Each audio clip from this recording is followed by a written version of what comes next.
dan salam sejahtera untuk kita semua. Dan aku juga mau ngucapin selamat tahun baru karena ini masih tanggal 8 ya, masih tanggal muda. Selamat tahun baru 2026. Mungkin buat teman-teman yang di sini masih pada semangat ya, masih pada semangat untuk belajar hal baru, belajar upgrade diri dan lain-lain. Semoga kita semua bisa konsisten ya sampai akhir tahun 2026 nanti. Dan sekarang hari ini adalah diskusi temu sejarah yang ke-97. Terima kasih buat teman-teman yang sudah hadir dan menyempatkan diri. Perkenalkan, nama aku Lisa. Aku hari ini sebagai moderator di diskusi buku fiksi sejarah kali ini. Em, apa ya? Aku berdomisili di Bandung. Kemudian aku juga seorang bisa dibilang seorang penulis juga dan aku nge-freelance menulis. Aku menulis di Bandung Bergerak terkait film. Kemudian nulis antologi cerpen juga yang kebetulan ada Katiwi juga di antologi cerpen tersebut. Dan aku juga eh, secara aktif juga mengikuti Asian African Reading Club, sebuah klub buku di Museum Asia Afrika.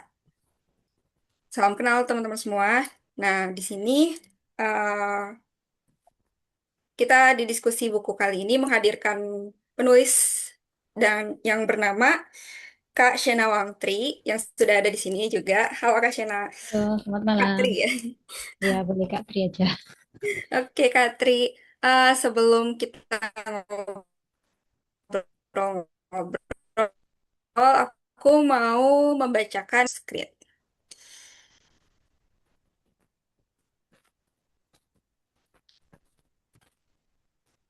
Oke. Um, nah, oke, ini adalah CV-nya Katri. Jadi nama aslinya eh, nama aslinya beliau adalah Kak Tri Nawangsih, kemudian nama penanya Shena Wangtri. Pekerjaan saat ini adalah karyawan swasta dan juga penulis dan domisilinya kalau teman-teman tadi sempat menyimak obrolan Kak Tiwi dan Kak Tri adalah di Sidoarjo, Jawa Timur. Aku belum pernah ke Sidoarjo by the way. Kemudian apa ya? Riwayat karyanya nih ada Kak Tri ternyata nulis antologi cerpen juga berjudul Sirkus Senyum bersama Eka Kurniawan tahun 2001. Cerpennya berjudul Bintang dan Kegelapan. Kemudian yang kedua ada antologi cerpen juga judulnya Akang bersama Gol Agong tahun 2002 tahun 2022 cerpennya berjudul Karti. Kemudian antologi esai Kehidupan Kedua bersama anggota Perlima tahun 2025. Esainya berjudul Kermit Merah Jambu, eh, Ikigai Perpaduan Profesi dan Passion. Kemudian ada memoir The Untold Stories, kumpulan catatan yang terpinggirkan, buku solo tahun 2022. Kemudian ada The Black Sakura, buku solo tahun 2024. Kemudian yang ini nih yang kita diskusi hari ini adalah Cakra Manggilingan. Ini adalah pemenang kedua sayembara novel fiksi sejarah oleh penerbit Diomedia, buku solo tahun 2025. Aktivitas kepenulisannya, Kak Tri ini anggota komunitas menulis Perlima atau Perempuan Penulis Padma di Surabaya, kemudian freelancer dan ghostwriting Japanologi, dan aktif di event menulis di sosial media. Oke, halo Kak Tri. Halo, Kak Lisa. Apa kabar Kak? Baik, baik saja. Alhamdulillah. Kak Lisa, sehat-sehat aja? Alhamdulillah, sehat-sehat. Oke. Hmm, Kak Tri, saat ini lagi sibuk apa nih? Kalau boleh tahu. Saya pekerja ya, jadi saya kerja dari jam 7 sampai dengan jam 5. Kemudian saya juga penulis, jadi di akhir pekan itu saya biasanya nulis.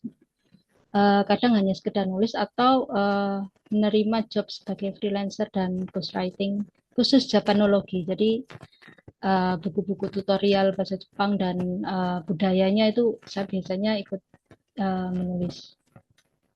Jadi sebagai sampingan aja sih sebenarnya.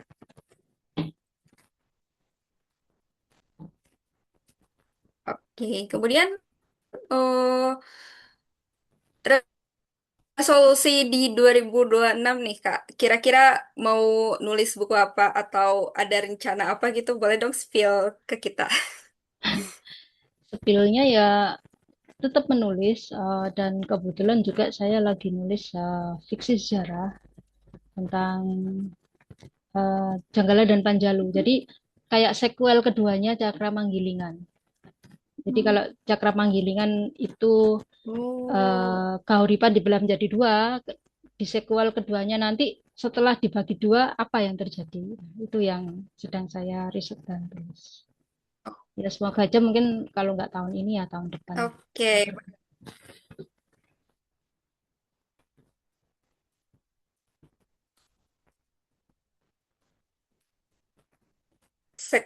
Sequel kedua ya dari kemudian ini kan pemenang sayembara novel nih. Kira-kira Kak Tri ini nulisnya berapa lama sih? Maksudnya dari kan ini fiksi sejarah ya, berarti kan harus riset juga. Itu tuh sebenarnya waktu pas mau ikut, apakah udah ada naskahnya, udah ada kayak sebenarnya ide kasarnya udah ada atau misalnya kayak pure gitu ya udah ikut eh, novel tuh terus langsung dapat gitu Uh, pencerahannya. jadi pada saat lomba saya dapat informasinya itu di bulan Januari ya, bulan Januari 2024.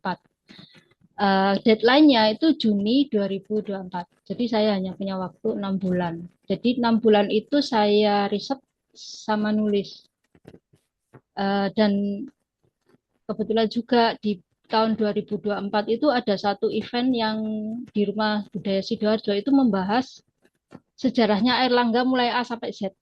Jadi saya mengikuti workshopnya, seminarnya, mendapatkan semua bahannya itu juga dari workshop Nawasena namanya. Kemudian di Nawasena itu saya kenal dengan seseorang yang bernama Yeremia. Mungkin orangnya hadir apa enggak hari ini. Dia banyak membantu saya untuk riset. Jadi bahannya apa aja, kemudian buku apa aja yang harus saya baca, ini orangnya hadir ya. Makasih ya Mas Yeremia udah bantu saya riset. Jadi saya riset langsung nulis, riset nulis. Jadi nanti saya akan jelaskan triknya bagaimana bisa menyelesaikan fiksi sejarah dalam waktu 6 bulan.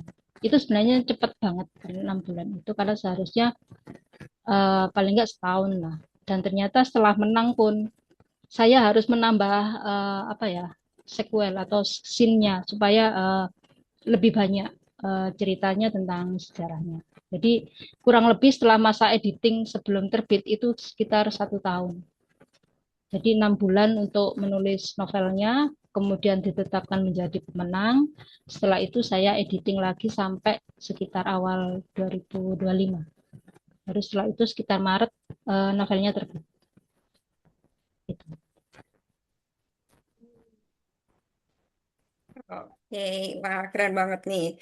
Eh berarti Katri ini suka banget sama sejarah ya. Latar belakang pendidikannya juga apakah sejarah? Sebenarnya latar belakang pendidikan saya itu sastra bahasa Jepang ya. Saya kuliah di UNESA jurusan bahasa Jepang. Cuma waktu kecil saya ikut nenek saya di Kediri. Ikut nenek saya di Kediri itu nenek saya selalu cerita tentang cerita wayang gitu kan. Otomatis itu saya mengikuti oh itu pasti ada sejarahnya gitu. Akhirnya saya jadi suka sama sejarah. Dan ini apa ya? Ih, Ini itu mantap. ada Oke. ada ceruk yang kosong yang bisa kita isi untuk menulis fiksi sejarah itu. Oh, I see, I see. Oke. Aku tertarik banget karena aku sebenarnya jarang sih untuk membaca atau mungkin menonton fiksi sejarah dan kali ini aku berkesempatan jadi moderator jadi sangat wah senang sekali. Um, oke, mungkin sebelum kita ke materi, aku mau nanya ke Kak Tri nih, kenapa sih kita harus menyimak ini dari awal sampai akhir? Um, Selain tahu sejarahnya Airlangga, mungkin kita nggak banyak yang tahu ya. Atau mungkin di sini teman-teman ada yang udah paham banget sejarahnya Airlangga, ada yang enggak. Jadi bagaimana kita mengikuti kisah sejarah itu dengan cara yang menyenangkan melalui karya sastra.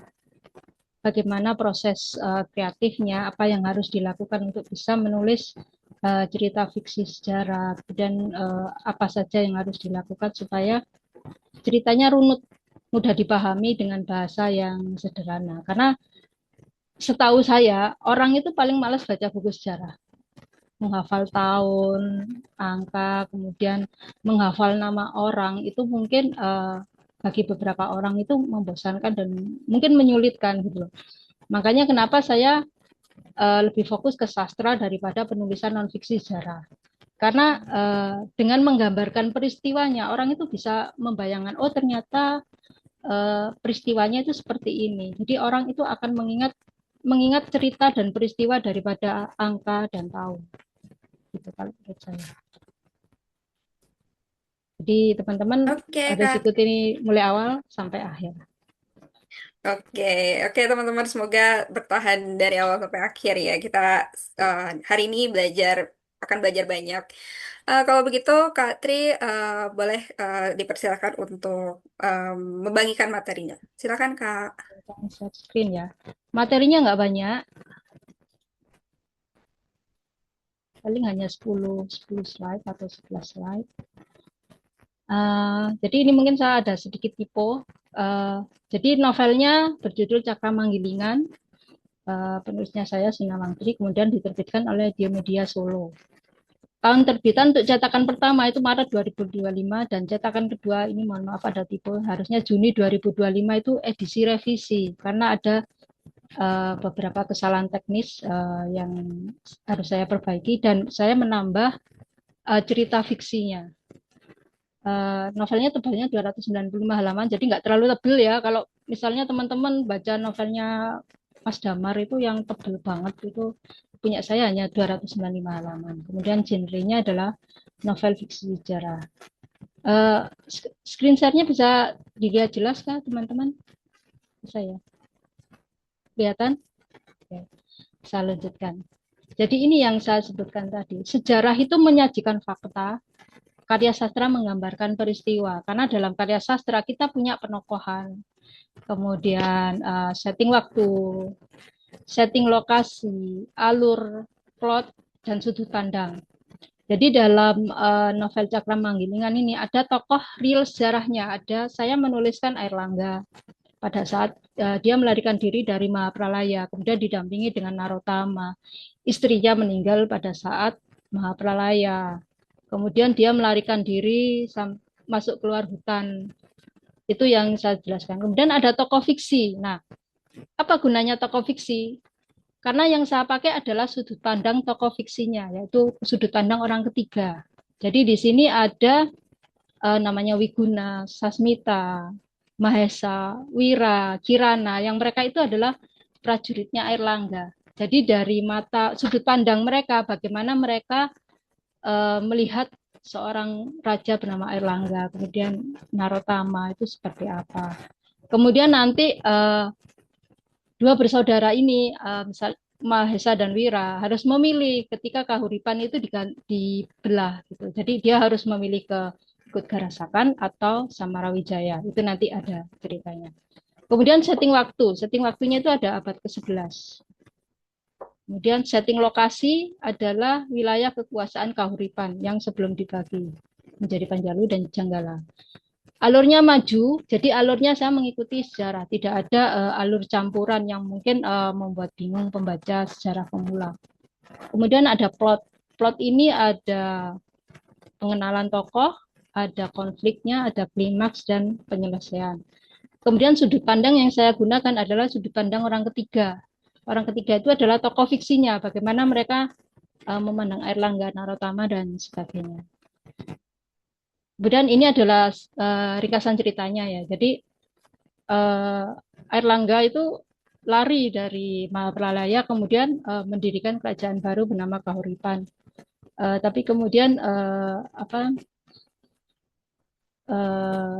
terjadi peperangan yang memberatkan bahwa Janggala dan Panjalu itu Kahuripan harus dibagi menjadi dua, jadi Janggala dan Panjalu. Kemudian ada kisah tokoh fiksinya yaitu Mahesa dan Wira yang lahir di zaman yang sama, yang kemudian mereka yang sebenarnya bersaudara ini harus terpisah karena Kahuripan dibagi menjadi dua.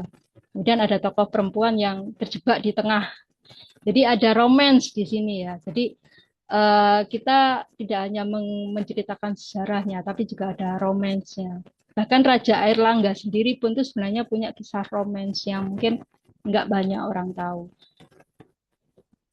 Jadi ini ringkasan ceritanya. Kemudian filosofi judul. Jadi awalnya novel ini judulnya bukan Cakramanggilingan, tapi Sandiakalaning Kauripan. Jadi senjakalanya Kauripan.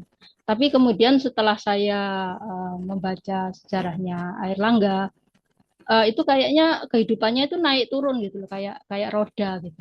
Jadi secara bahasa itu cakra kan berarti roda ya. Manggilingan berarti berputar. Jadi cakra manggilingan artinya roda yang berputar. Jadi ini menceritakan naik turunnya kehidupan Raja Erlangga dari sejak dia nol lari dari Mahapraya sampai kemudian dia mendirikan kerajaan sampai dia turun tahta. Jadi kehidupan mereka itu naik turun. Seperti misalnya awalnya Airlangga kalah waktu melawan Raja Wurawari, tapi pada akhirnya dia menang. Sementara dalam masyarakat Jawa kuno itu juga percaya bahwa kehidupan itu punya perputaran gitu. Jadi saya pengen sebuah novel saya punya judul yang menggambarkan isi novel, tapi juga punya filosofi yang rakyat masyarakat Jawa itu memegang erat. Gitu.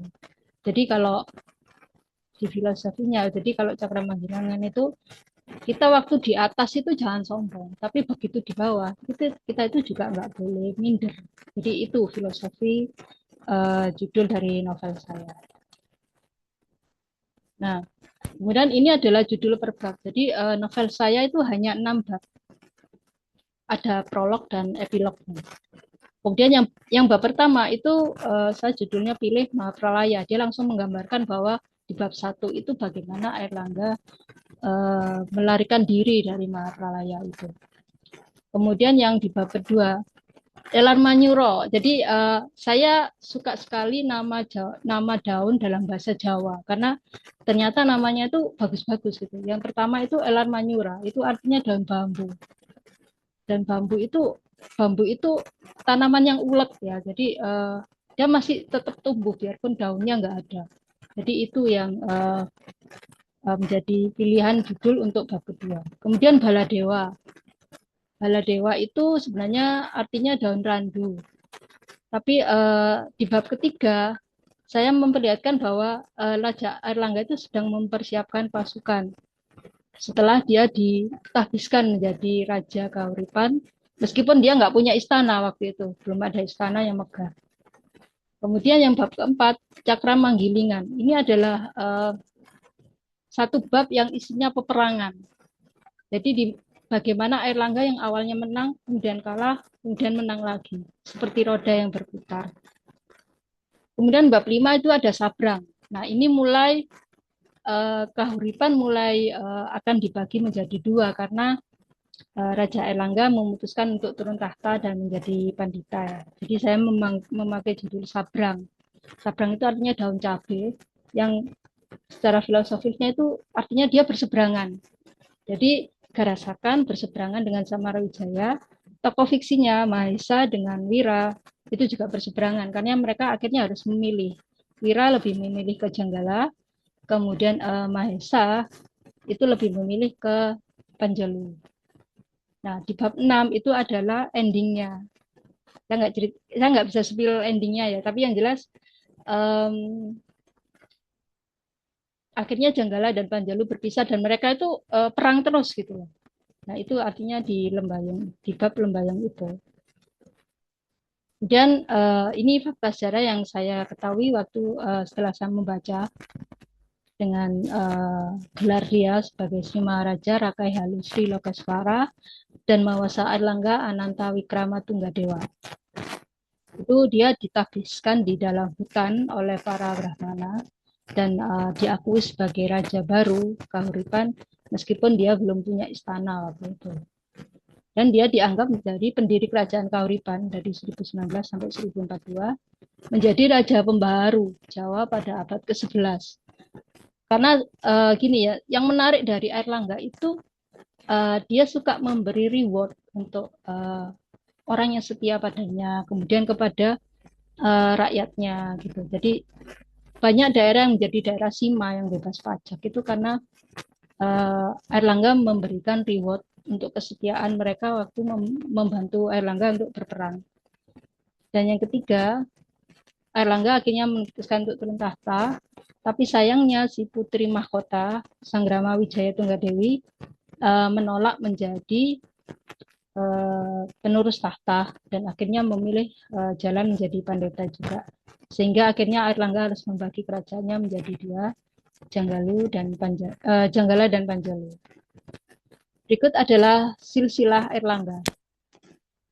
Di sini saya melihat sebuah puzzle yang bisa saya isi untuk menjadi cerita fiksi, yaitu uh, romance antara Raja Airlangga dengan istrinya. Jadi yang Galus Sekar itu diduga istrinya yang meninggal pada saat Mahapralaya. Dan Dewi Lasmi adalah adiknya. Kemudian Dharmawangsa Airlangga juga menikah memiliki selir bernama Dewi Sri. Jadi ini yang saya isi untuk menjadi sebuah cerita fiksi meskipun enggak 100% romansnya Airlangga juga. Jadi di sini akhirnya ketahuan bahwa Sanggrama Wijaya Tunggadewi adalah putri mahkota yang kemudian memutuskan untuk menjadi pandita dan seharusnya Samara Wijaya lah yang menjadi penguasa Kauripan. Tapi karena Airlangga juga memiliki putra yang lain dari seorang selir yang juga dia sayangi, yang bernama Mapanjika Rasakan. Akhirnya Airlangga membagi menjadi dua kerajaan. Dan berikut ini adalah wilayah kekuasaannya. Ya. Jadi setting lokasi yang saya gunakan itu sesuai dengan peta ini. Jadi dari mana Airlangga melarikan diri, kemudian menjadi pertapa di daerah sekitar Watugaluh. Kemudian dia mengungsi lagi ke Penanggungan, kemudian mendirikan kerajaan Kahuripan di sekitar Penanggungan itu. Sampai akhirnya terjadilah pemisahan kerajaan Janggala dan Panjalu. Seperti ini. Kemudian ini adalah lini masa saya waktu saya membuat ceritanya. Jadi antara tokoh real sejarahnya dengan tokoh fiksinya itu berjalan beriringan. Jadi yang pertama saya lakukan adalah membuat tulisan non-fiksi atau artikel tentang perbabnya itu. Jadi saya menulis pralayanya seperti apa, siapa aja tokohnya, di mana kejadiannya. Kemudian untuk tokoh fiksinya saya membuat sudut pandang dari tokoh prajuritnya Airlangga. Jadi di situ ada prajuritnya Airlangga yang berperang dan melihat bagaimana terjadinya Mahapralaya. Kemudian di masa pelarian, Airlangga bersama Narotama dan adik Galus Sekar yaitu Dewi Laksmi itu berhasil lolos dan tiba di Watugaluh. Demikian juga dengan tokoh fiksinya. Tokoh fiksinya ini saya bagi dua. Jadi Wira ini ditemukan seorang resi bernama Abhimana dan putrinya Kirana. Kemudian mereka bersama-sama mengembara menuju Gunung Pawitra. Sementara saudaranya bernama Mahesa itu juga menggembara dengan orang lain gitu loh. Jadi sejarahnya beriringan dengan tokoh fiksinya. Kemudian pada saat penahbisan itu juga beriringan dengan tokoh fiksinya itu juga bertemu akhirnya di Gunung Penanggungan itu. Namanya Pawitra, saya pakai nama Pawitra. Kemudian pada saat peperangan saya memang tidak menyebutkan tahun pada saat di novel itu, tapi saya memastikan bahwa urutan perangnya itu berurutan sesuai sejarahnya. Sampai akhirnya Raja Airlangga bisa membalas dendam kepada Raja Wurawari. Tokoh fiksinya juga gitu. Dia melihat bagaimana Airlangga berhadapan dengan Wurawari. Bagaimana peperangannya sampai mereka menang. Kemudian di masa kejayaan, saya menceritakan juga kerajaannya Kauripan itu pada saat setelah perperangan selesai itu seperti apa. Kemudian tokoh fiksinya di masa tenang itu menjadi apa. Jadi itu saya ceritakan. Kemudian akhirnya terjadi pembelahan kerajaan. Ketika akhirnya Raja Airlangga memutuskan untuk turun tahta.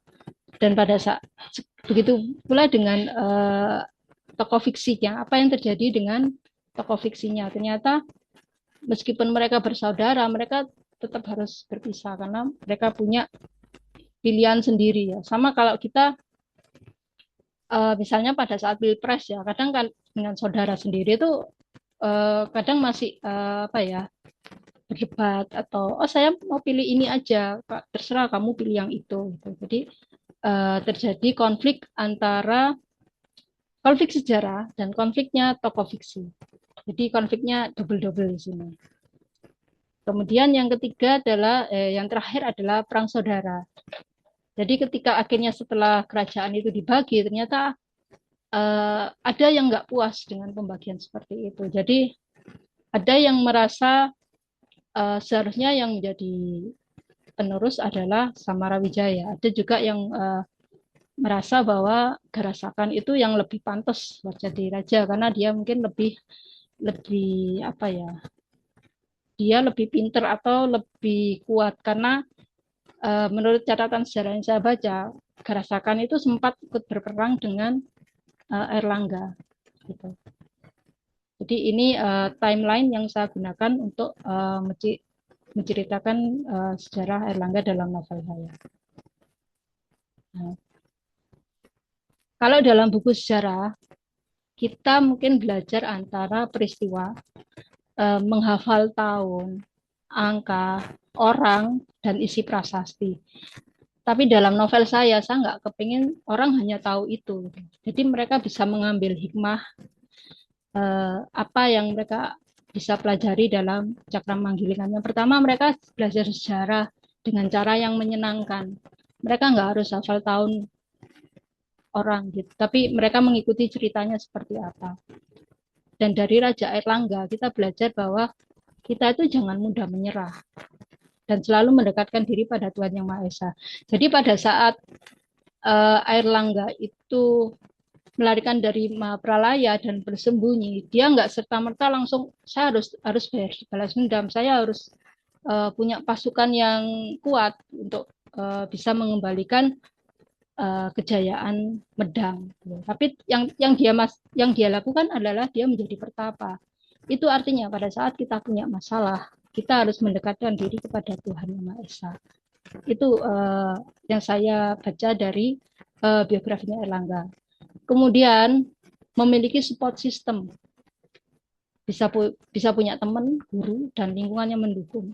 Saya yakin Erlangga kalau nggak ada Narotama, mungkin dia hanya jadi pertapa. Tidak ada orang yang mendorong dia untuk bangkit. Karena dalam sejarahnya Airlangga itu kayak kapok gitu loh. Saya kapok lah, nggak pengen punya kerajaan, saya nggak pengen jadi raja. Tapi eh, Narotama itu selalu memberikan motivasi ke dia bahwa menjadi penguasa itu bukan tentang membalas dendam, tapi apa ya, menjadi penguasa itu mengayomi rakyatnya. Karena nggak semua orang mungkin senang dengan penguasa saat itu. Mungkin dia membutuhkan penguasa yang lebih baik gitu. Nah, Narotama itu yang memberikan motivasi untuk Erlangga. Kemudian dari judulnya Cakra Manggilingan itu kita belajar bahwa tidak ada yang abadi di dunia ini. Gak semua orang selalu di atas. Mungkin suatu saat dia di bawah. Sementara yang di bawah juga nggak mungkin selamanya di bawah. Dia pasti akan bisa naik ke atas. Jadi itu adalah 3 poin yang bisa kita pelajari setelah kita membaca novel Cakra Manggilingan ini. Jadi bagi saya, tanpa fiksi, dunia itu hanya menjadi sekumpulan fakta tanpa rasa, data tanpa makna, dan hidup tanpa cerita. Jadi saya harap teman-teman yang punya pengetahuan sejarah itu bisa menuliskan atau menceritakan sejarah itu dengan cara yang menyenangkan bagi orang, yang menarik gitu loh. Karena sayang sekali kalau data sejarah itu hanya apa ya, hanya diingat pada saat kita mau ulangan sejarah atau mau nulis tesis sejarah, tapi nggak ada nilai yang bisa kita ambil dari apa ya, kisah sejarah itu. Jadi Demikian saya presentasi saya nggak terlalu banyak. Jadi kalau misalnya teman-teman mau mendapatkan novelnya bisa menghubungi saya dengan harga diskon seperti ini. Jadi sekian presentasi saya. Terima kasih sudah meluangkan waktunya. Saya Oke, kembalikan ke moderatornya. Kak Tri.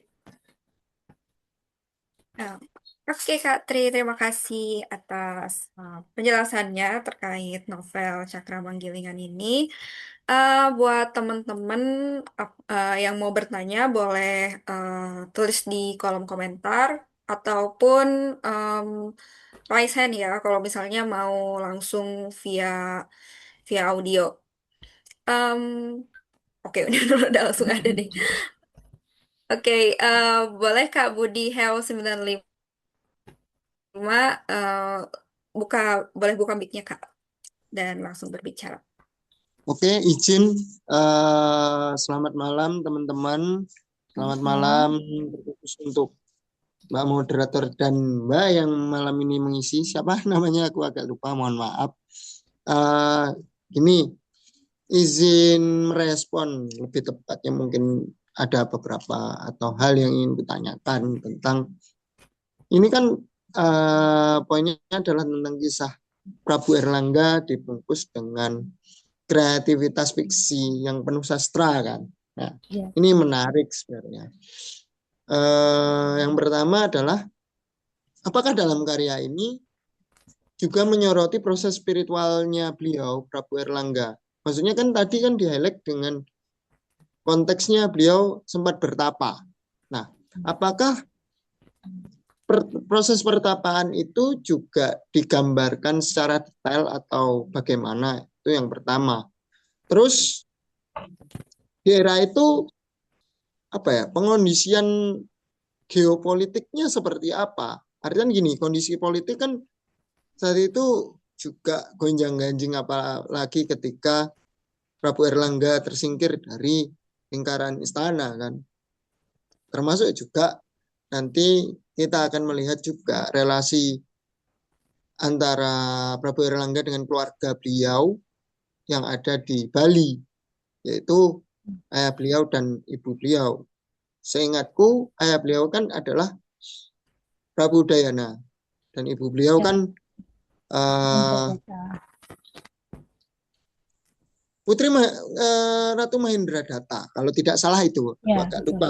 Nah, bagaimana relasi dan pengondisian saat proses awal-awal Prabu Erlangga mengembalikan marwah beliau pasca tragedi-tragedi atau istilahnya tadi mahar pralaya atau dinamika politik yang beliau alami, eh, apa ya bahasanya, respon dari keluarga saat itu seperti apa? Apakah ada mencoba berupa apa ya bahasanya pengiriman pasukan dari Bali kah atau bagaimana ketika apa ya Prabu Erlangga sendiri ini kesulitan di masa itu. Kira-kira itu sih. Terima kasih, Mbak. Terima kasih pertanyaan, Mas. Ini pertanyaan yang lumayan berat. Jadi gini, novel saya itu berawal dari Mahapralaya. Mahapralaya itu Mahendra Datta ada di situ, kemudian kan dia dituliskan tewas ya. Jadi keluarganya Dharma Teguh itu nggak ada yang bersisa kecuali Airlangga, kemudian adiknya, istrinya yang meninggal itu. Dan itu memang saya ceritakan tidak terlalu detail. Yang jelas di situ ada satu percakapan bahwa mengapa Airlangga setelah Mahapralaya itu tidak kembali ke Bali. Kenapa tidak ada bantuan dari Bali? Itu yang sempat menjadi pertanyaan karena memang saya belum menemukan dari apa namanya sejarahnya bahwa ada bantuan dari Bali untuk ke Jawa untuk menolong Airlangga. Karena yang saya tahu Airlangga melarikan diri ke hutan, kemudian menjadi pertapa. Menjadi pertapanya pun itu juga nggak saya ceritakan terlalu detail karena kemudian saya lebih fokusnya ke tokoh fiksi. Jadi sejarah Airlangga itu seperti latar belakang. Jadi kalau teman-teman baca novelnya Eka Kurniawan yang Cantik Itu Luka, itu ada latar belakang Jepang. Ya, jadi dia hanya ada di latar belakang Jepang. Eh, Seperti juga Cakra Manggilingan ini sejarahnya Airlangga, dia setelah mempelajari itu melarikan diri ke hutan, kemudian dia ditinggal di hutan. Setelah itu saya menceritakan tokoh fiksinya, begitu. Kemudian untuk yang menjadi pertapa pun saya juga nggak terlalu detail. Saya hanya menggambarkan bahwa sebagai seorang pangeran dia itu harusnya hidup enak. Tapi di pertapaan itu dia memilih untuk memakan makanan yang sama dengan apa yang dimakan oleh Brahmana, menggunakan baju pakaian yang sama dengan Brahmana dan diperlakukan sama. Padahal dia sebenarnya sebagai seorang pangeran dari Bali dia berhak diperlakukan istimewa gitu. Tapi ternyata enggak, dia memilih untuk hidup biasa seperti rakyat rakyat biasa. Nah, kali ini bisa menjawab pertanyaan Mas Budi atau ada yang ditanyakan lagi? Izin Mbak, sedikit menambahkan lagi, merespon. Kan ini kembali lagi, aku sempat melihatnya kan fokus konstruksi sejarahnya ya.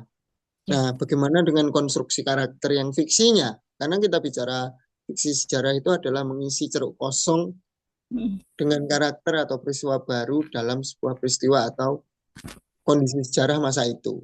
Nah, konstruksi karakternya itu seperti apa?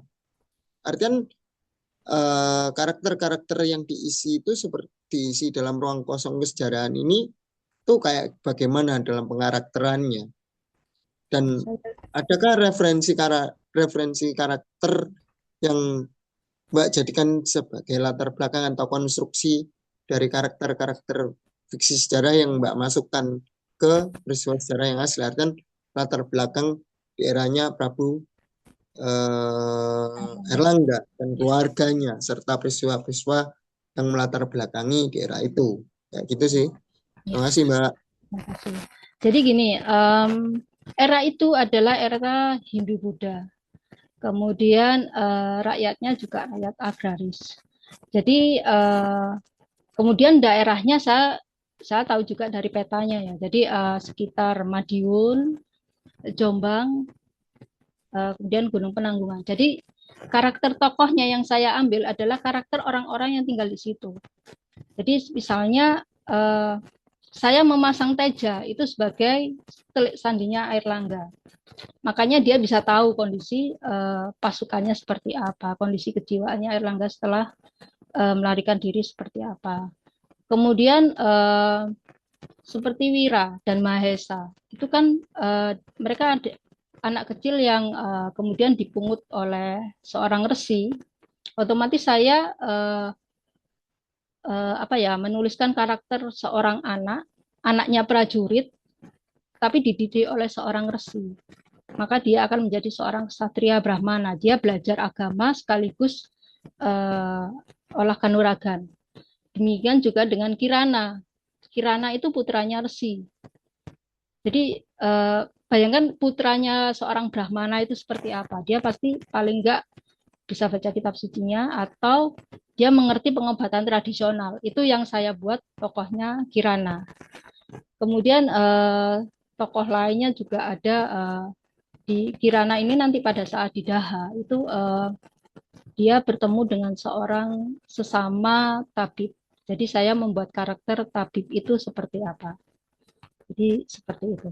Jadi karakternya adalah di mana tempat dia berada dan kebiasaan orang atau budaya dan tradisi saat itu. Jadi semoga ini bisa menjawab pertanyaannya Mas Budi. Atau sudah cukup atau ada tambahan lagi? Terakhir Mbak. Apakah ada kemungkinan novel ini dikembangkan menjadi sebuah karya yang bentuk yang lain? Artian contoh ya, ini bisa akan lebih mudah diterima ketika novel ini dibentuk sebagai komik atau manga yang mungkin secara online atau mungkin bisa bentuk fisik. Kira-kira ada pikiran ke arah sana atau enggak Mbak? Ini sekian. Terima kasih Mbak. Ini terakhir. Ya, terima kasih Mas. Saya sempat kepikiran seperti itu Mas untuk membuat novel ini menjadi bentuk lain seperti komik atau manga. Masalahnya saya belum menemukan ilustrator yang sesuai dengan yang saya inginkan. Jadi saya sempat membuat penokohannya, karakternya itu menggunakan gambar AI. Baru setelah itu saya bisa menemukan karakter wajahnya seperti apa, rambutnya panjangnya seperti apa, atau kalau Kirana itu bajunya seperti apa. Itu yang saya membuatnya dengan AI waktu itu.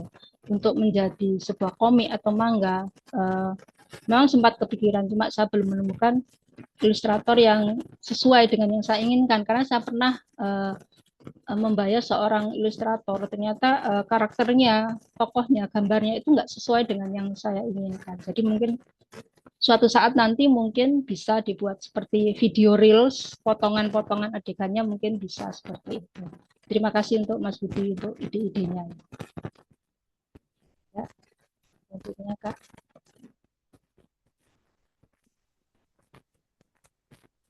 Oke, oke, terima kasih Kak Budi atas tiga pertanyaannya. Wow, sangat antusias. Aku juga jadi senang sekali. Kemudian ini ada yang raise hand lagi dari Kak Yeremia Satria Yasobam Elprinda. Boleh Kak Yeremia silakan untuk menyalakan audionya.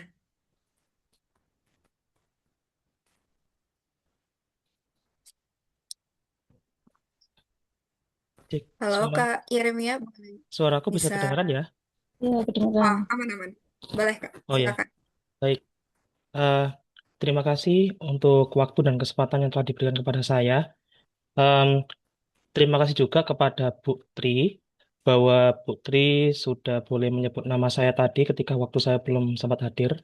Mohon maaf, saya terlambat sedikit karena di sini juga hujan dan cuacanya sedang tidak memungkinkan untuk pergi keluar sehingga memilih berdiam di rumah.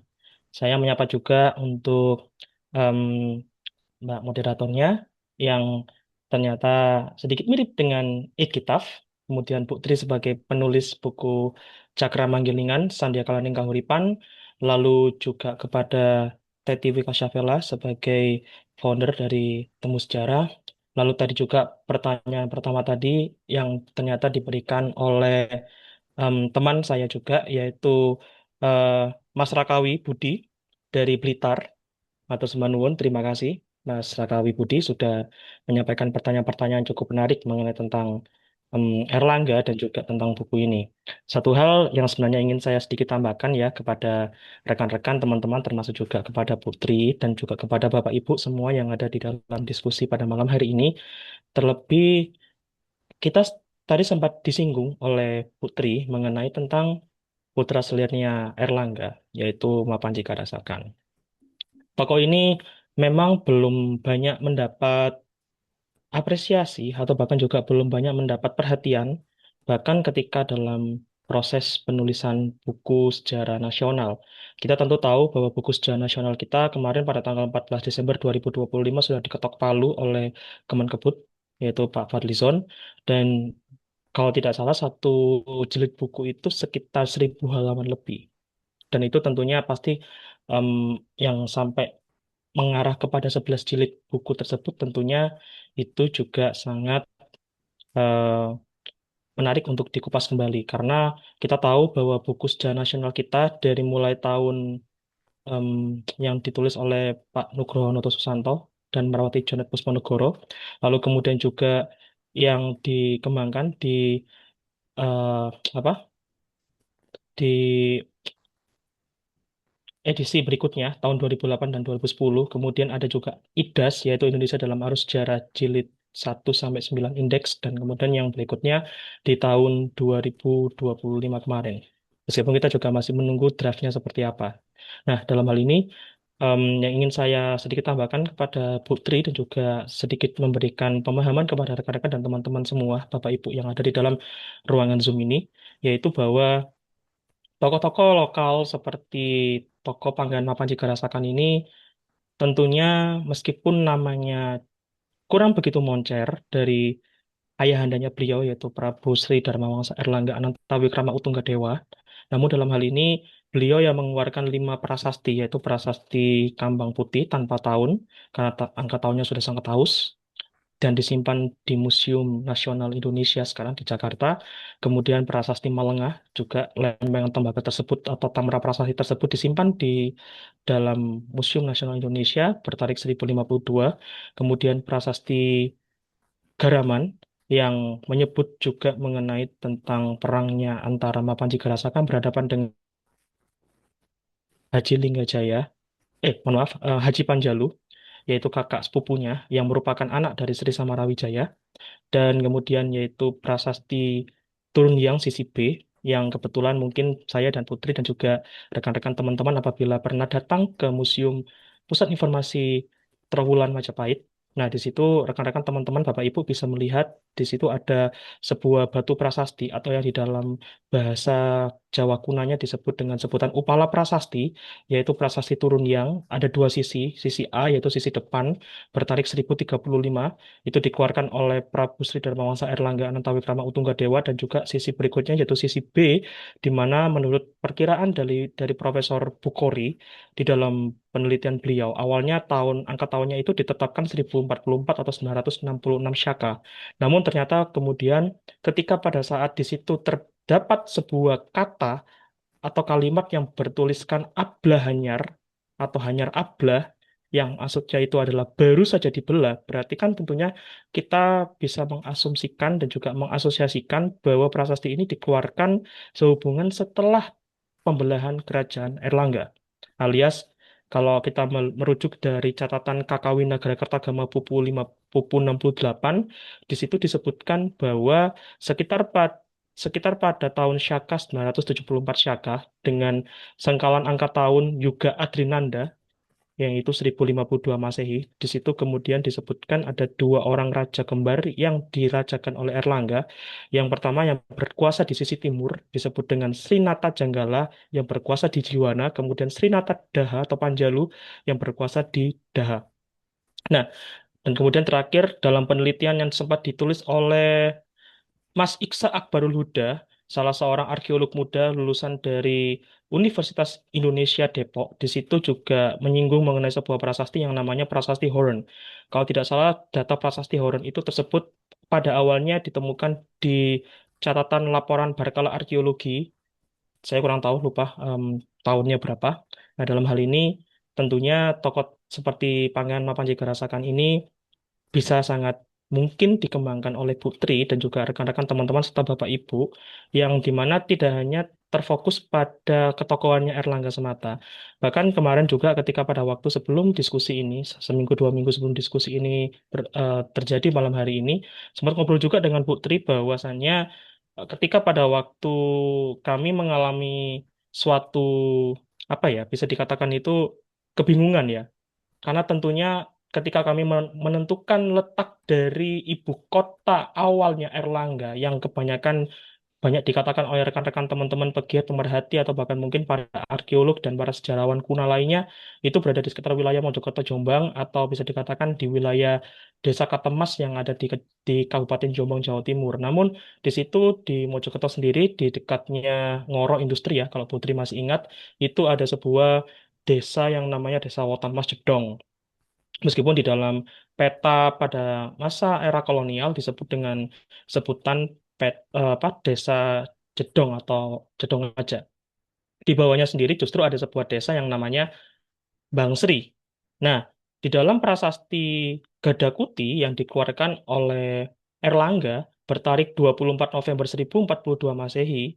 Nah, di dalam prasasti tersebut dikatakan bahwa ada seorang putranya yang ditempatkan oleh beliau di Dharma Gadakuti yang berada di Kambang Sri. Dan kalau kita merujuk kepada kata putranya ini, tentunya sangat berkaitan dengan Mapanji Garasakan sendiri. Tidak ada yang lain. Nah, kemudian kami bernegosiasi dan berkomunikasi. Apakah mungkin bahwasanya Watan Mas Dedong itu yang berada di bawahnya ada Desa Mbang Sri atau Kambang Sri itu merupakan tempat awal Mapanji Garasakan sebelum dirajakan oleh Erlangga di Kedatuan Janggala yang berpusat di Jiwana atau Jiwanapura itu. Jadi itu sedikit tambahan dari saya dan juga sedikit penegasan juga, pemahaman juga kepada rekan-rekan teman-teman Bapak Ibu semua. Dan kalaupun semisalnya ada rekan-rekan teman-teman di sini yang berasal dari wilayah Jawa Timur, wilayah Surabaya, dan wilayah Sidoarjo. Pada bulan Januari ini, Kabupaten Sidoarjo akan masuk pada usia 167 tahun, dan meskipun sampai hari ini pun juga masih belum banyak dijelaskan mengenai tentang tokoh atau bahkan mungkin peristiwa yang cukup untuk bisa diangkat, sepertinya nama Mapan Jigarasaka ini masih bisa untuk diangkat dan masih bisa untuk diasosiasikan sebagai tokoh lokal yang juga berperan dalam membangun peradaban maritim yang ada di wilayah pesisir kota Jawa Timur. Mungkin demikian itu dari saya, Mbak Moderator dan juga Putri. Terima kasih untuk waktunya. Selamat malam, sukses selalu Bu, dan juga untuk buku sequel dari Cakra Manggilingan ditunggu. Terima kasih. Baik, terima kasih untuk masukan dan tambahannya untuk Mas Yeremia. Jadi sejarah itu kan selalu berkembang ya, karena pasti akan selalu ditemukan hal-hal baru atau fakta-fakta terbaru untuk menggantikan yang lama. Jadi memang pada saat saya menulis novel ini, kesulitan saya adalah banyak sekali versi, kemudian banyak sekali apa ya fakta-fakta sejarah yang kalau saya masukkan semua ke dalam novel saya itu terlalu penuh gitu. Jadi uh, mungkin hanya apa yang saya pahami dan apa yang saya dapat pada saat inilah yang apa yang saya tulis untuk menjadi sebuah novel. Mungkin ada teman-teman di sini suatu saat nanti yang bisa membuat sequel-sequel yang lebih baik karena menemukan fakta-fakta sejarah yang terbaru dari Airlangga, Mapan Jigarasakan, dan Samara Wijaya. Jadi inilah versi terbaik bagi saya novel Cakra Manggilingan tentang Raja Airlangga dan keturunannya. Jadi terima kasih untuk tambahannya.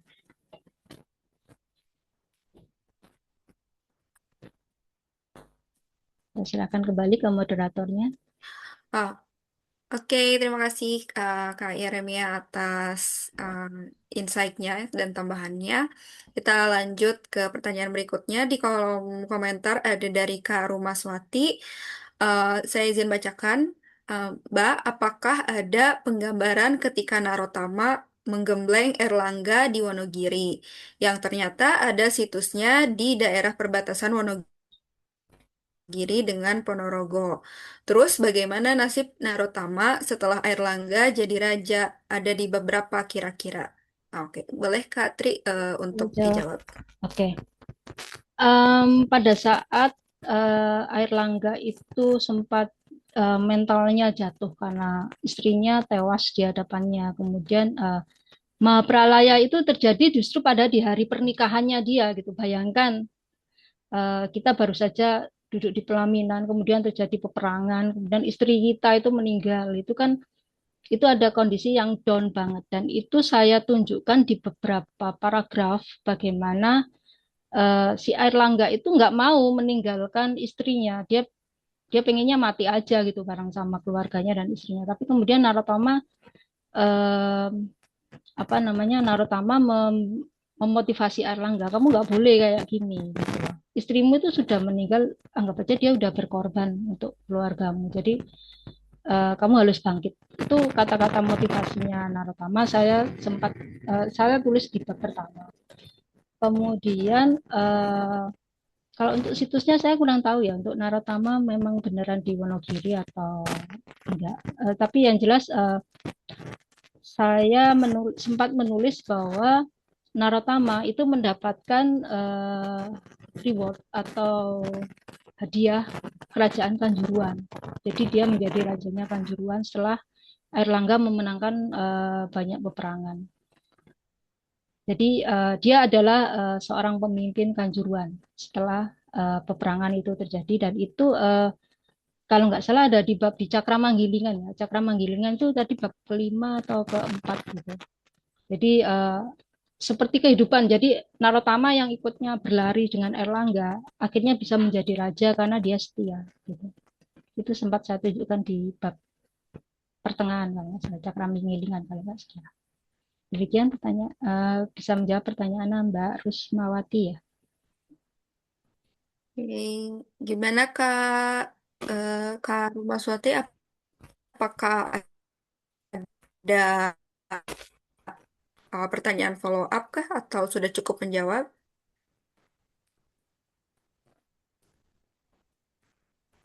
Hmm, Oke, Bisa mungkin kita raise hand, Mak? lanjut dulu ke pertanyaan selanjutnya.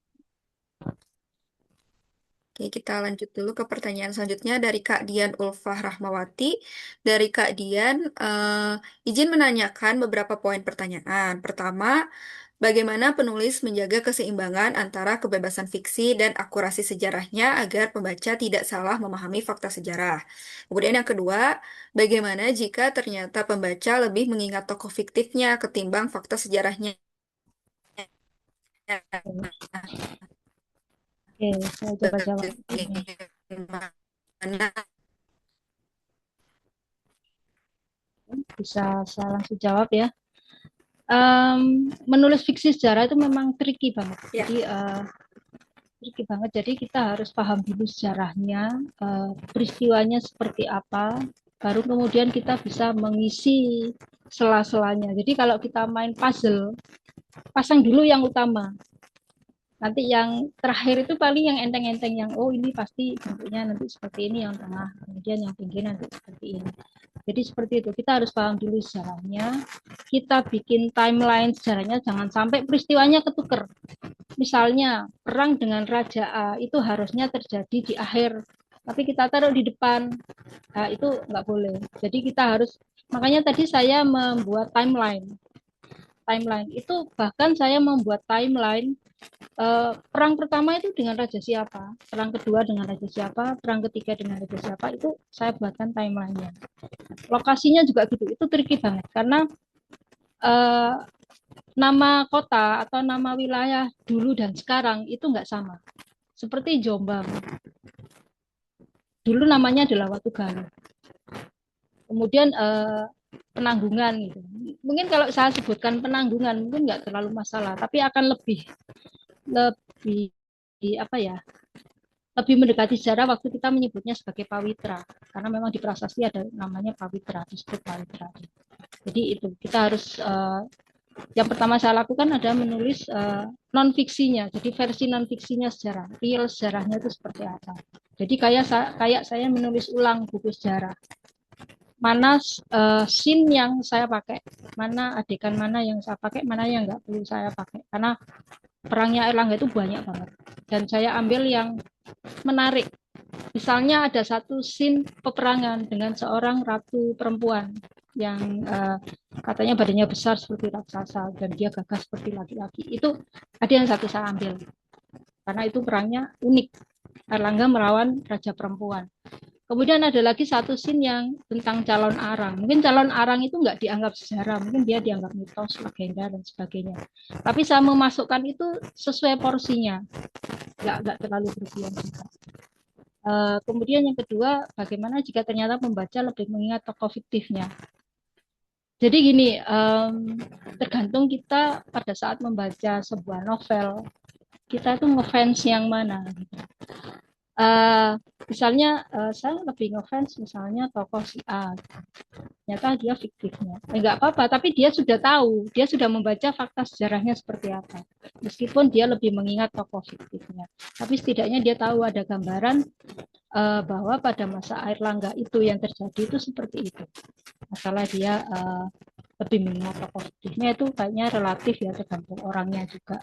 Kalau saya sebagai penulis, saya itu malah lebih ngefans Airlangga, Narotoma, sama Garasakan. Itu tokoh sejarah yang paling saya ingat, yang paling berkesan buat saya, yang memberi saya itu banyak pelajaran hidup dari kisah mereka, meskipun secara sejarah mereka nggak terlalu banyak disebut seperti Garasakan gitu. Dia nggak terlalu disebut. Kemudian Narotama itu mungkin ya hanya di awal-awal aja dia disebut. Tapi justru saya suka karena apa? Dia adalah support sistemnya Airlangga.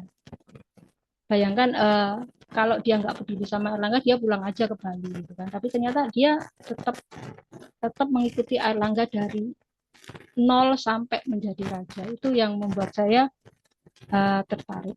Jadi ini relatif karena kita membaca sebuah novel itu subjektif juga, kita suka yang mana. Kadang malah kita baca novel kita suka penjahatnya loh, ada juga kayak gitu kan. Kita malah wah penjahatnya lebih keren daripada pahlawannya atau hero-nya gitu kan, saya ngefan penjahatnya aja gitu. Jadi gitu tergantung tiap orang pasti gitu.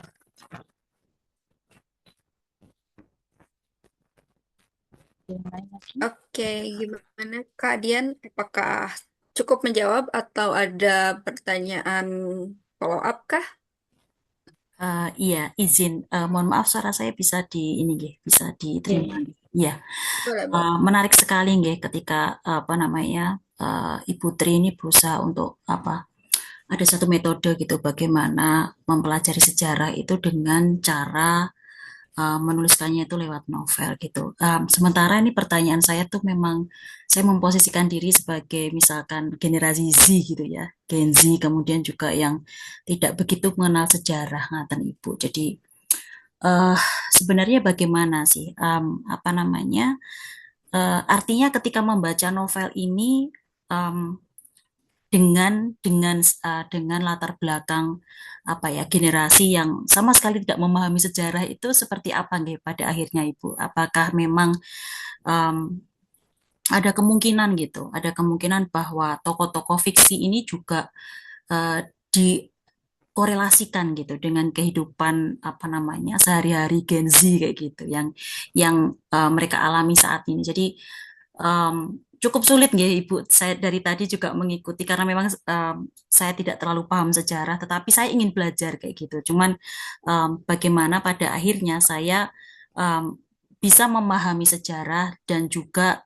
both gitu, dua-duanya dapat gitu bisa bisa apa namanya bisa memahami alur fiksinya seperti itu Ibu. Jadi um, atau mungkin the biggest atau the pointnya itu adalah apa sih tantangan buat apa ya ibu sebagai penulis gitu ya, terutama yang memahami konteks sejarah itu untuk bisa supaya generasi Z ya, terutama itu untuk apa ya, untuk paham terhadap sejarah. Gitu sih Ibu. Ngaten mungkin itu yang bisa saya sampaikan. Terima kasih. Sama-sama. Jadi Ya. memang tantangan kita untuk membuat agensi suka dengan sejarah itu cukup berat karena selama ini sejarah itu eh, cenderung apa ya rumit gitu loh. Kita harus banyak menghafal. Terus setelah kita tahu sejarah, kita itu gunanya untuk apa? Itu yang pasti ditanyakan oleh Gen Z. Saya belajar sejarah itu untuk apa sih mah? Atau untuk apa bu? Gitu kan. Padahal dari cerita sejarah itu ada banyak pelajaran yang dapat kita ambil seperti Airlangga untuk tidak mudah putus asa, terus untuk punya support system. Atau mungkin juga media ya. Jadi Gen Z itu lebih suka reels daripada baca misalnya. Mungkin bisa jadi potongan-potongan novel ini bisa dijadikan video atau reels singkat menggunakan AI atau sebagainya. Mungkin seperti itu. Seperti itu juga metode pembelajaran sejarah mungkin sudah mulai memakai AI atau meskipun kita memang nggak boleh tergantung dengan AI ya, tapi membuat video, kemudian gambaran, membuat konten dari tempatnya itu misalnya di novel itu saya sebutkan Jolotundo. Mungkin nggak semua anak muda tahu Jolotundo itu apa, gitu kan. Saya pada saat promosi novel ini, saya memotret tempat-tempat yang diperkirakan menjadi tempat air langga atau lokasi setting novel saya, seperti hutan di Jolotundo, gunung di hutan di Penanggungan, kemudian Jolotundo tadi, perkitalaan tadi, itu saya potret. Ini adalah lokasi. Jadi mereka akhirnya bisa membayangkan, oh pada zaman itu sudah ada petirtaan atau oh untuk bisa ke candi itu saya harus naik gunung Penanggungan atau lereng gunungnya. Itu sesuatu yang mungkin membuat anak muda itu tertarik untuk belajar sejarah. Seperti kita misalnya Candi Bajang Ratu atau Waringin Lawang, mungkin nggak banyak anak muda sini yang tahu. Tapi ketika kita mengupload dan itu kita cerita kita ini bagian dari sejarah. Bisa jadi mereka tertarik gitu. Jadi sebisa mungkin saya berusaha menjelaskan lokasi itu sedetail mungkin di novel ini. Jadi mereka bisa membayangkan, oh lokasinya seperti ini di sini, atau oh dia di misalnya di Jenggala itu dekat dengan pelabuhan gitu kan. Mereka bisa belajar dari situ. Jadi apa ya? Tergantung media kita untuk menceritakan. Kalau saya dari novel, anak muda biasanya suka romance. Jadi saya masukkan unsur romance di sini. Ada cinta segitiga antara Mahesa, Wira, dan Kirana. Jadi awalnya sebenarnya Wira dan Kirana itu jadian, tapi ternyata si Mahesanya suka dengan Kirana juga gitu. Jadi itu yang terjadi dengan Gen Z sekarang kan. Jadi romansa yang ringan-ringan seperti itu. Saya memang tidak menceritakan terlalu dewasa untuk romansnya supaya novel saya bisa dibaca anak SMA. Anak SMA yang mungkin mulai tertarik sejarah, kemudian atau anak kuliah yang tertarik sejarah. Jadi metode itu yang saya gunakan untuk menceritakan sejarah.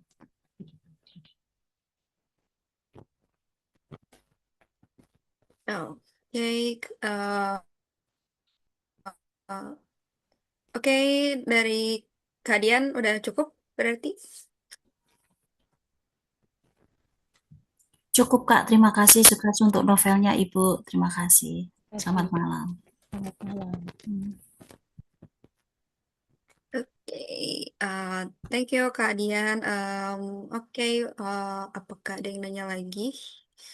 Kalau misalnya belum ada, aku juga pengen nanya nih ke Kak Tri. Aku mau nanya terkait prosesnya, karena ini kan ngeriset ya, riset terkait sejarah. Yang berarti kan mungkin melibat, kalau pelaku sejarah nggak mungkin ya. eh ya mungkin terkait arsip-arsip sejarahnya dan gimana cara Kak Tri ngerisetnya ini, apakah cukup mudah atau emang terkesannya sulit gitu karena mungkin apa ya, eh, mungkin apa ya, si arsip-arsipnya itu udah hilang juga, terus kemudian mungkin terkait fakta pun biasanya kan kalau misalnya sejarah ini ada teorinya juga kan. Jadi ada beberapa teori juga yang mungkin karena itu tuh eh, apa ya, si faktanya ini nggak bisa diungkap benar-benar si faktanya itu seperti apa gitu. Dari Kak Tri gimana nih terkait proses risetnya ini? Boleh Kak? Oke, jadi risetnya saya menggunakan banyak media. Yang pertama, yang jelas pasti sumber asli ya, sumber asli bukunya. Jadi yang saya gunakan adalah buku sejarah Kerajaan Jenggala Sidoarjo. Itu dia membahas silsilahnya Erlangga, mulai dari Pusindo. Pusindo itu abad ke-8 ya, 8, 9, 7. Nah, sekitar sebelum Erlangga. Jadi itu nenek moyangnya Erlangga. Kemudian setelah itu beberapa abad setelah Kahuripan. Jadi sampai saya bacanya sampai Kediri, Tumapel. Itu lewat bacaan. Yang menjadi kesulitan saya adalah ketika saya semakin banyak membaca, saya semakin menemukan banyak versi yang berbeda gitu. Jadi akhirnya saya memutuskan untuk ya terima kasih Mas Surya. Jadi saya memutuskan untuk mengambil satu versi aja yang banyak ditulis oleh yang banyak disetujui oleh orang. Jadi waktu itu ada salah seorang sejarawan yang masih tahu ya, kalau kamu menemukan banyak versi, pegang versi yang sudah menjadi satu buku resmi. Masalah versi yang lain jadikan aja pelengkap untuk masukan. Kemudian bagaimana saya menuliskan budaya dan tradisi saat itu.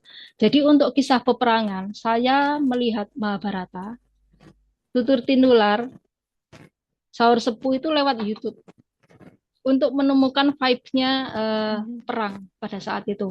Senjatanya yang digunakan apa, kemudian apakah dia berkuda atau naik gajah, itu kan kalau abad ke-11 itu. Kemudian suasana pegunungannya seperti apa, itu saya menggunakan Google Earth untuk menentukan jarak tempuh dari Gajah Mungkur ke Penanggungan atau dari Penanggungan itu ke tempat yang lain, itu saya menggunakan Google Earth. Jadi misalnya kalau di situ nggak ada jalan kaki, berarti saya naik, yang gambarnya naik sepeda itu ya, naik sepeda itu saya bayangkan seperti naik kuda dengan jarak pelan atau naik motor. Jadi saya pakai Google Earth. Semua media yang bisa saya gunakan buku, film, YouTube, kemudian tadi itu Google Earth. Kita kebantu banget dengan Google Earth. Kemudian peta Jawa Timur pada masa lalu, karena pada masa lalu itu bentuk Jawa Timur itu nggak seperti ini. Jadi di tengahnya antara Mojokerto dan Sidoarjo itu ada kayak sungai besar, dan sungai berantas zaman dulu dengan sekarang itu tidak sama. Itu yang saya menggunakan arsip-arsip lama, mencari arsip-arsip lama yang banyak di YouTube atau internet. Jadi itu yang saya lakukan, dan itu memang, dan juga diskusi dengan ahli sejarah ya, kayak Mas Yeremia ini yang ngerti sejarah banget. Itu kalau misalnya saya seperti ini bisa nggak, atau ini sesuai sejarahnya nggak yang saya temukan seperti ini, kenapa ada versi seperti ini, itu saya diskusikan juga dengan orang-orang yang mengerti sejarah. Jadi itulah kenapa fiksi sejarah mungkin nggak terlalu banyak yang menulis, karena memang tricky. Jadi butuh usaha lebih untuk bisa menyelesaikan satu novel dengan sedikit kesalahan, karena memang yang namanya sejarah itu akan selalu berkembang. Jadi mungkin saya nulisnya versi ini, kemudian setelah itu ditemukan misalnya prasasti baru yang menyatakan oh ternyata sejarahnya nggak kayak gitu, sejarahnya itu seperti ini. Jadi itu kemungkinan-kemungkinan yang bisa terjadi. Kalau buku sejarah aja bisa direvisi, apalagi novel gitu kan. Kira-kira risetnya. Oke, ini kan prosesnya dari kan Kak Tri dengar lombanya Januari terus tutupnya Juni, berarti kan 6 bulan tuh. Ya, Berarti risetnya tuh berapa lama, terus tulis novelnya tuh berapa lama dari 6 bulan ini? um, jadi gini, saya itu biasanya uh, tipe penulis yang sekali duduk selesai. Tapi sekali duduk selesai itu bukan berarti nggak riset dari sekarang aja. Jadi 3 bulan pertama saya membaca buku, mengumpulkan bahan riset termasuk yang dari YouTube itu, kemudian membuat outline. Jadi bab 1 itu nanti isinya apa, tokohnya siapa aja, bab 2, 3, dan seterusnya.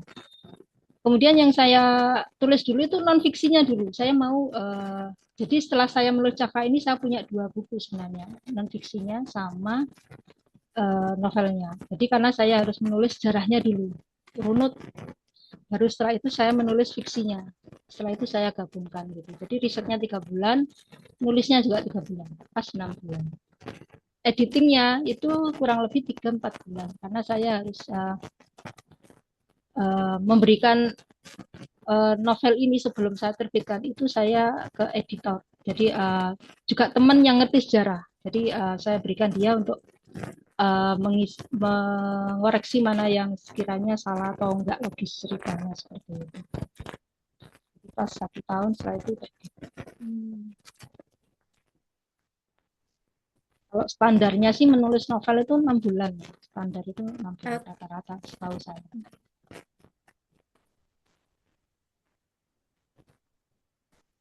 Yay.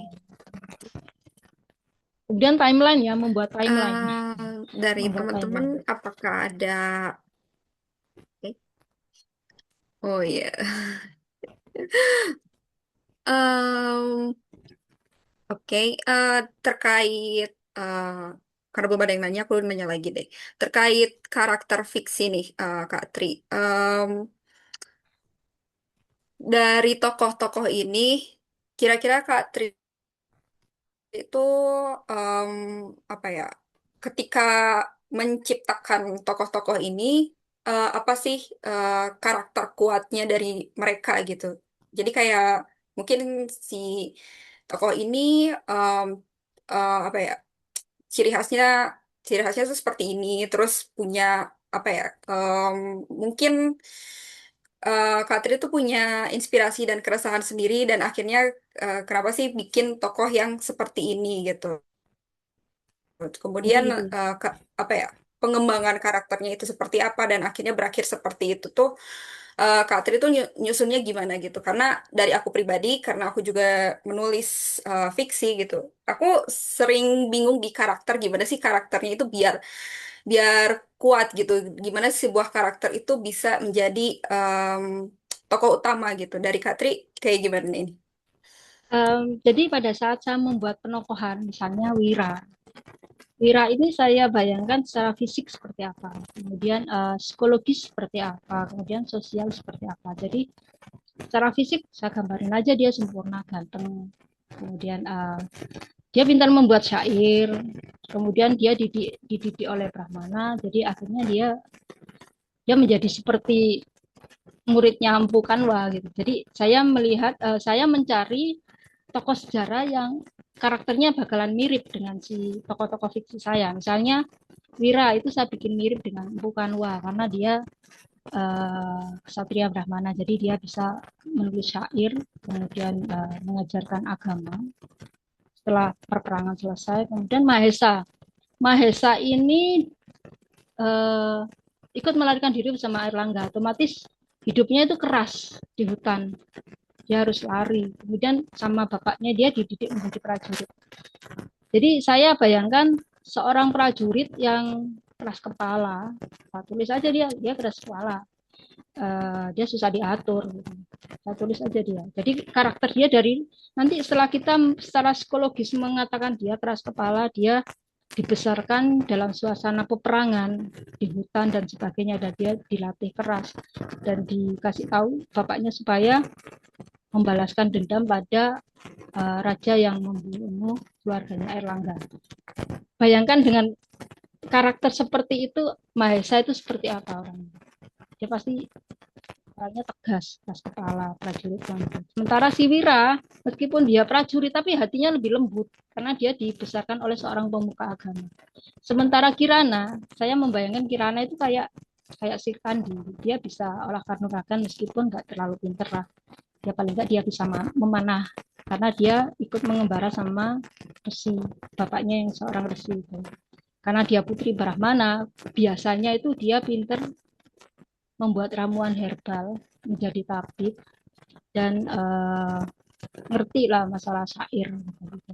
Jadi itulah waktu saya membayangkan tokoh-tokoh saya ini seperti apa. Atau misalnya Wiguna ini bapaknya Mahesa sama Wira, dan dia adalah pemimpin pasukan yang mengetahui pertama kali waktu musuh itu datang menyerang pada saat Airlangga melangsungkan pernikahan.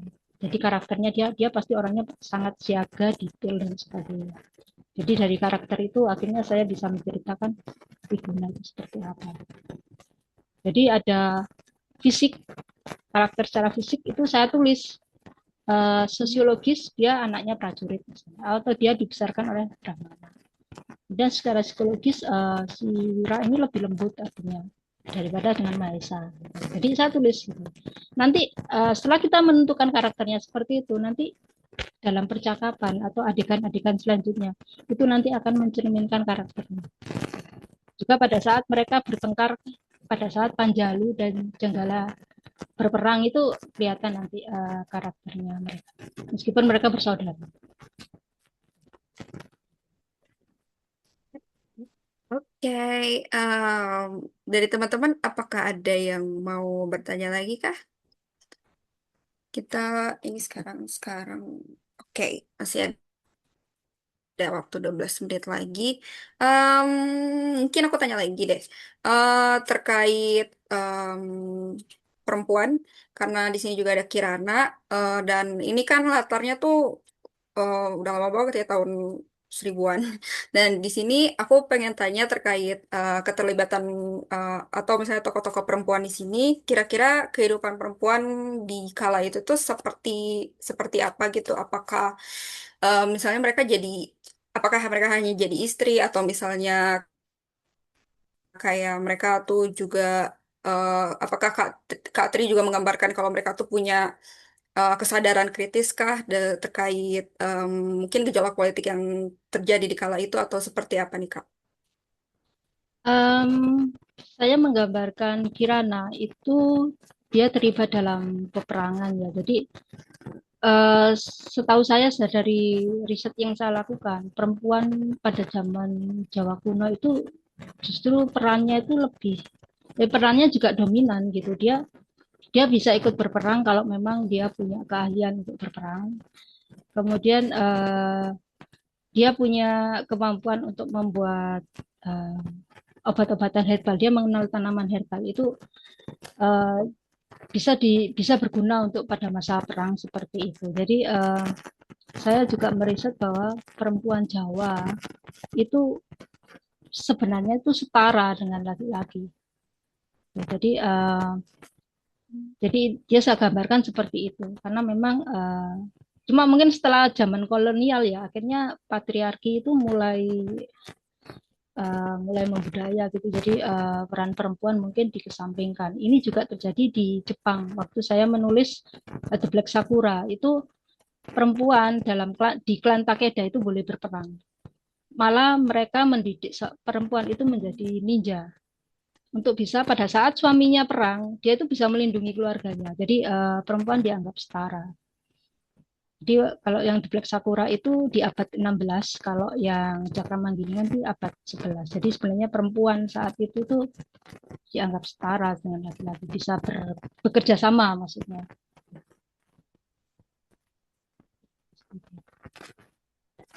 Oke, menarik nih. Soalnya kalau misalnya aku baca novel kan biasanya orang-orang kan mungkin kalau para perempuan, misalnya teman-temanku lihatnya para tokoh laki-laki, kalau aku mana nih para tokoh perempuannya. Aku suka penasaran. Oke, lanjut ke Kak Mada Eliana. Eh, Pertanyaannya bagaimana mensiasati data sejarah yang minimalis? Oke, Katri boleh dijawab. Ini sebenarnya hampir mirip dengan saya sih, karena memang sejarah Airlangga, Mapanjigarasakan, kemudian Samarawijaya itu memang nggak terlalu banyak. Jadi yang bisa saya mainkan di sini adalah di tokoh fiksinya. Tapi sejarahnya tetap saya cari sampai ketemu dan cukup logis untuk ditulis gitu. Jadi kalau misalnya setting kita ternyata di zaman Neolitikum, zaman batu gitu misalnya. Apa sih yang terjadi pada saat itu? Ya kita coba aja misalnya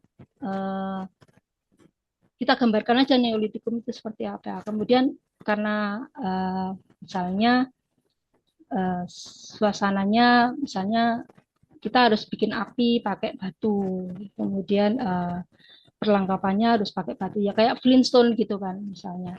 Jadi sejarah Neolitikum itu kan masih sedikit, tapi kita bisa menggabungkannya dengan hal yang lain. Misalnya ada perpindahan dari zaman modern dia ke zaman batu. Jadi dua zaman itu aja yang kita ceritakan. Misalnya sejarahnya nggak terlalu banyak juga nggak apa-apa. Jadi bahkan fakta sejarah yang terlalu banyak pun kalau kita tuliskan semua itu juga nggak baik, kurang menarik gitu kan, karena terlalu penuh nanti sejarahnya. Jadi yang kita siasati adalah kita ambil aja yang penting yang bisa kita olah menjadi sebuah cerita. Jadi seperti itu. Jadi mungkin data sejarah minimalis itu mungkin karena kita kurang baca, kita kurang mencari sumber yang lain, atau sebenarnya dia punya data sejarah yang lengkap, tapi nggak di tempat kita, mungkin di tempat lain gitu. Jadi apa ya? Kita harus lebih banyak membaca dan mengeksplor mana yang bisa kita ambil, mana yang bisa kita pakai, dan apa yang bisa kita tambahkan untuk mensiasati data sejarah yang minimalis.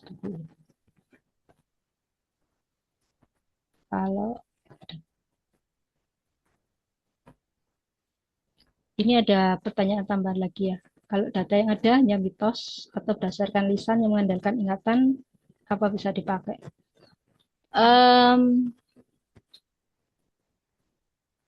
Kadang gini, sejarah itu juga mengandung mitos. Jadi dalam sejarah itu ada legenda rakyat, ada mitos. Jadi ada yang bisa kita pakai, ada yang enggak. Gitu. Kalau menurut saya sih. Jadi datanya apa? Apakah nyambung dengan data sejarah? Kemudian apakah sejarah yang Anda ceritakan itu hanya menjadi latar belakang? Kalau menjadi latar belakang, saya rasa nggak terlalu lengkap, nggak apa-apa. Tapi kalau misalnya yang kita ceritakan itu murni cerita sejarah, itu memang mungkin akan menjadi kesulitan kalau kita datanya nggak terlalu banyak. Jadi ya saran saya jadikan data sejarah yang minimalis itu hanya sebagai latar belakangnya aja.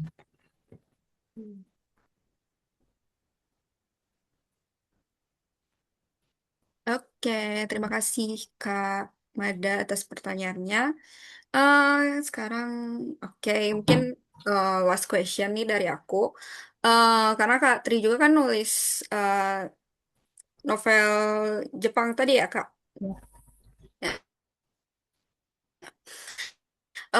Aku pengen tahu, karena aku melihat Jepang itu sebagai negara yang istilahnya mungkin eh, apa ya, sejarahnya tuh seperti cukup terabadikan oleh budaya mereka sendiri gitu. Kalau aku melihatnya gitu, kayak em, kalau misalnya aku baca novel Jepang pun banyak istilah-istilah yang ternyata itu tuh cuma ada di budaya Jepang sendiri gitu. Nah, ketika Kak Tri menulis novel Jepang tersebut dan novel Cakrawanggilingan ini, perbedaan terkait apa ya, mungkin Em, risetnya mungkin dari segi riset, apakah kalau misalnya Jepang tuh kayak lebih mudah aja gitu karena mereka tuh secara risetnya tuh ternyata lebih banyak. Terus apa ya? Mungkin kalau misalnya dikomparasikan tuh apakah ada kelebihan-kelebihan dari negara lain gitu dan akhirnya kayak misalnya ini harusnya diterapkan nih di Indonesia gitu terkait pengarsipan sejarah dan pengabadian sejarah ini. Kalau dari Kak Katri gimana?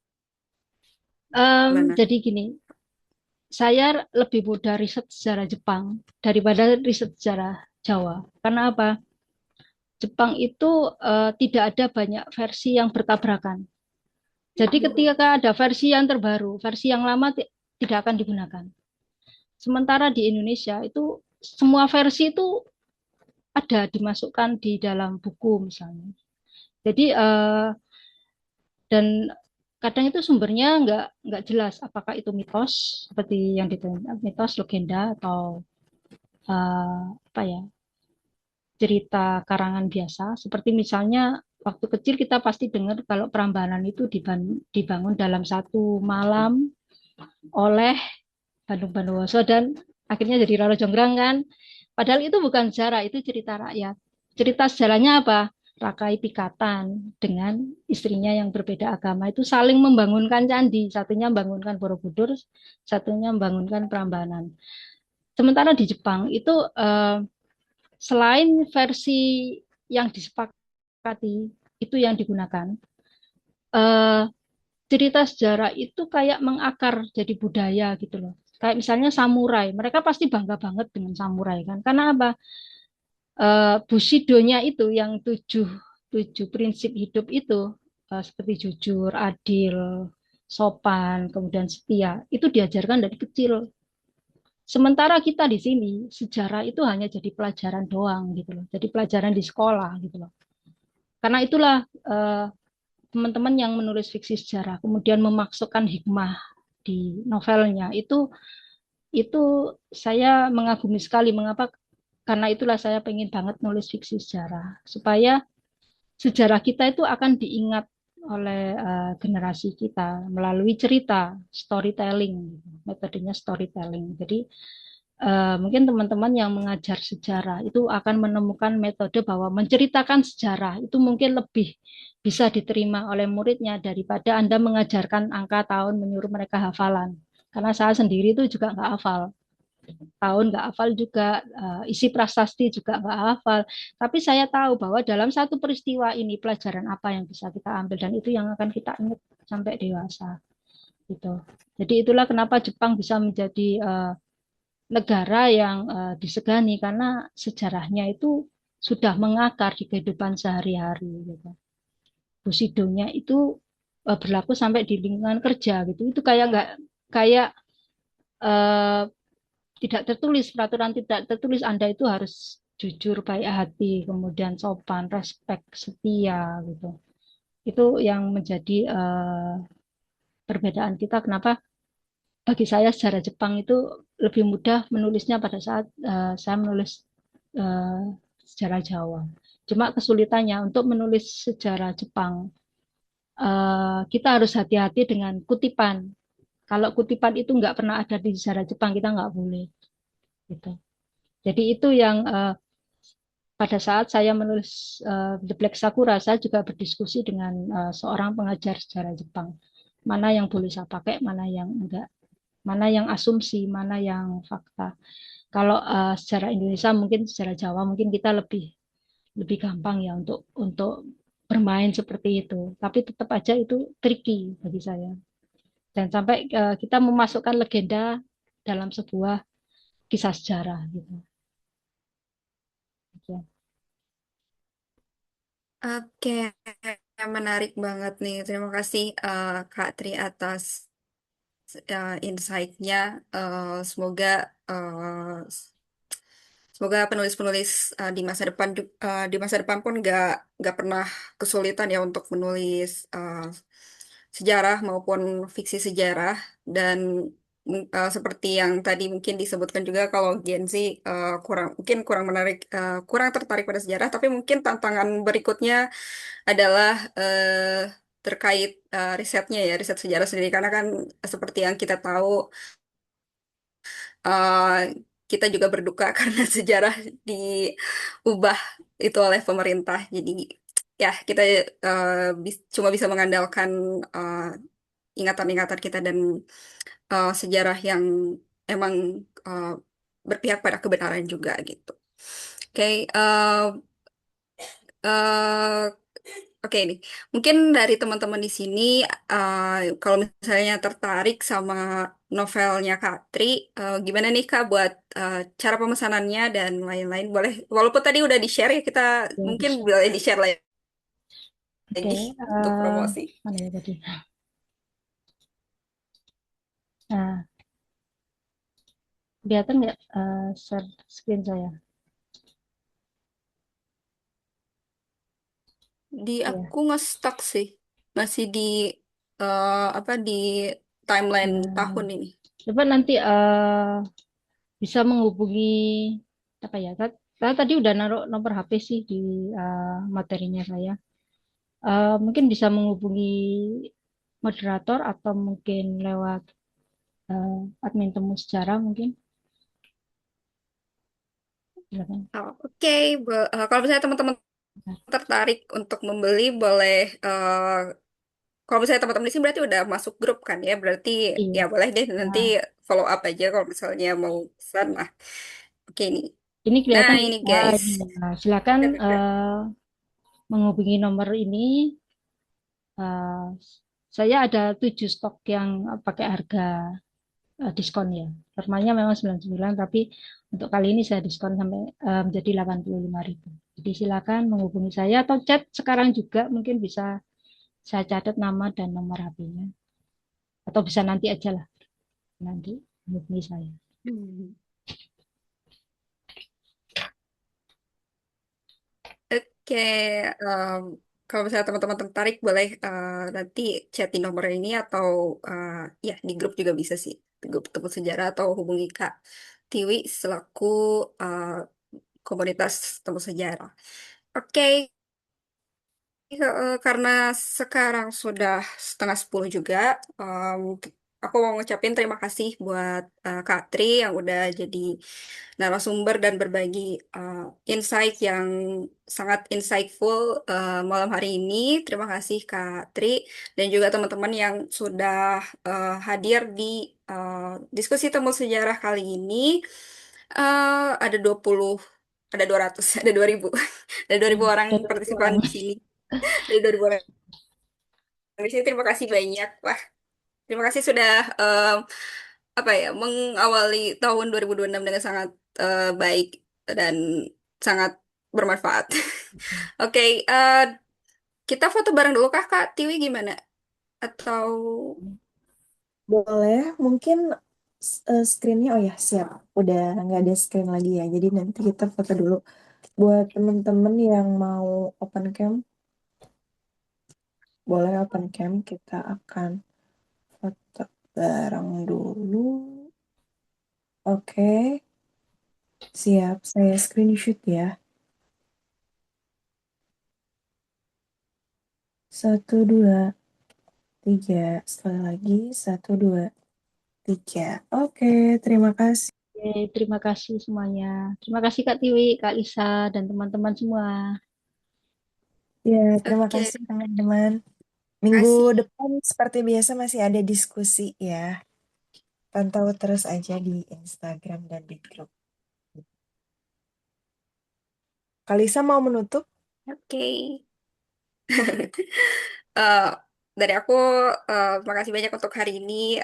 Sampai bertemu di hari Kamis berikutnya. Walaupun tidak sama aku, tapi eh, sampai bertemu di Kamis berikutnya yang insightful juga. Makasih semua. Terima Terima kasih kasih Kak Tiwi semuanya. atas kesempatan. Terima kasih. Ya, terima kasih. Selamat malam teman-teman. Selamat Selamat malam. beristirahat. Dan sampai jumpa di diskusi temu sejarah berikutnya. Oh ya, sedikit pengumuman nanti tanggal 18 Januari hari Minggu kita ngadain temu sejarah Explore ke-9 yaitu di Museum AHA Nasution. Jadi teman-teman yang ada di Jakarta yang mau ikut kumpul-kumpul sambil diskusi secara offline nanti bisa join ya di tanggal 18 Januari nanti. Oke, demikian untuk pengumumannya. Terima kasih banyak yang sudah bergabung.